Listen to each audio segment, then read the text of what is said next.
Hello guys, welcome back to my YouTube channel.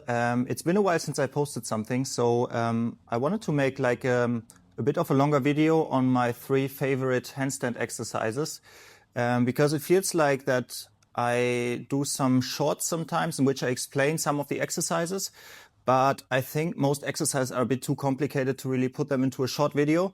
So today I want to go over my favorite 3 exercises that I would recommend as a teacher, as a coach, and that I do for myself as well, even before I start practicing my press work or doing my one-arm handstands. Those are like exercises I always recommend to anyone who wants to learn about positioning in handstands, who wants to learn about efficiency in handstands, just to do those exercises before you go to other parts, because they really teach you how to find balance with the least effort possible. So let's get straight into it. So let's start with the tuck position. So this one is actually important because it teaches us how to position our pelvis without using too much of strength that we try to avoid. So I basically go one forearm off the wall and I place my fingertips where my elbows were. Now I want to kick up into a handstand and go to roughly 90 degrees. You see that I want to keep my shoulders over my wrists, so I'm pushing open.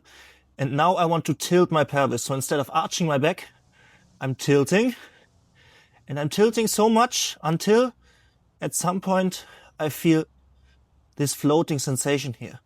You see that my shoulders, they are still above my wrists, so they are not changing the position. So this is very efficient and I don't have to use much of my shoulder strength to stay here, but I actively push up, stay over my wrists, and find this floating sensation here. So this is an awesome exercise because most of the time we're trying to use more strength in those straight arm positions. So in this one, we actually just want to get this tiny pelvic tilt to understand that we can manipulate this whole, the whole body just by a tiny movement in the midline of the body.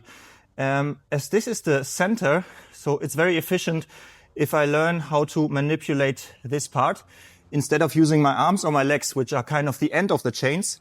So I'm more focused on the engine of this whole thing, which in this case is my pelvic tilt. So this can be a very efficient one for one arms, for press work, or just to get like a nice freestanding handstands for 10 or 30 seconds.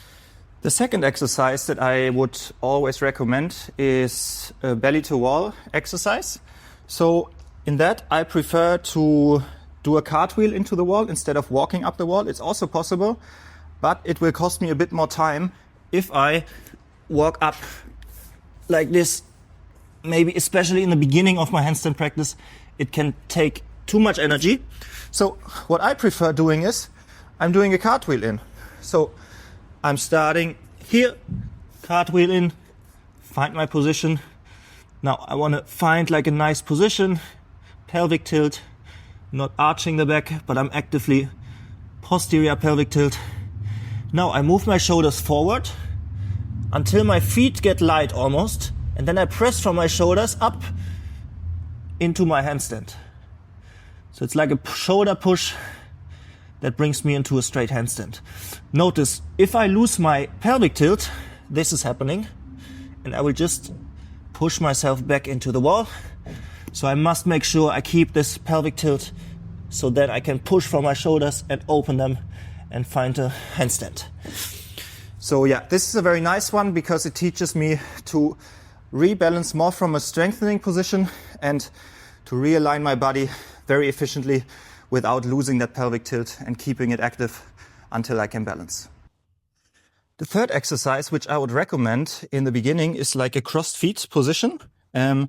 This one is interesting because what often happens in the beginning when we practice, especially the first months or years, that there's like a lack of connection in the leg to the hips. So if I'm keeping my legs next to each other, maybe the legs, they can bend a bit and I'm not really connected and my legs are not connected and not like activated. So I try to bring some focus on that activation by pressing my top foot, the heel inside the bottom foot, and learning how to activate my legs. So the legs give me a nice feedback of really pressing into each other and getting this sensation. You even see it, that my muscles are activated here.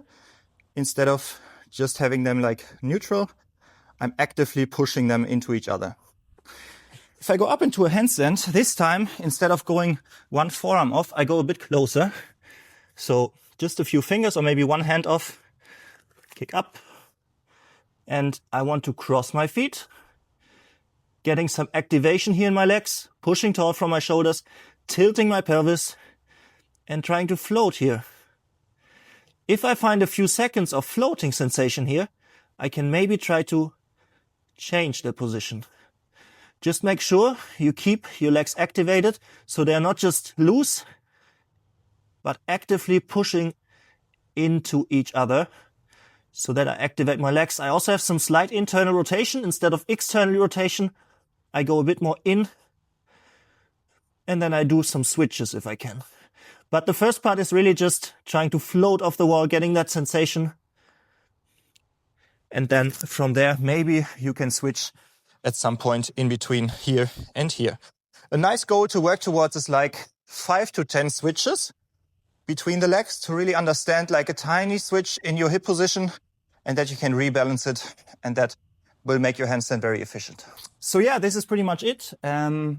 That's like 3 exercises I would recommend that really give you a lot of value for your handstands. And they can be drilled like for many years and you will still find new things in it. That's a nice thing. They seem to be very basic and very easy, especially if you work towards maybe more advanced or intermediate positions or transitions in a handstand. I still make it a point to stick to the basics and keep doing them and really try to understand what this is all about, to find efficiency, to go back to the roots. And to be humble enough to always appreciate those little information or also little more understanding about the position in a handstand. Yes, I hope that helps. I will do more videos like this to explain some more details about drills, about transitions, maybe about working towards a one-arm handstand or press work as well. And it's also for me about like finding a nice way how to record those videos, because as I haven't done it for a long time, I also need to set up now my cameras and stuff. I have 2 cameras now. So this is also a test for me, as I'm also learning to make videos again. So I also embrace that beginner's mindset of just, doing something that is kind of new for me. I try to gather some more information about how to do it. Also always feel free to give me feedback. That's amazing for me so I can improve. And also let me know what you're interested in.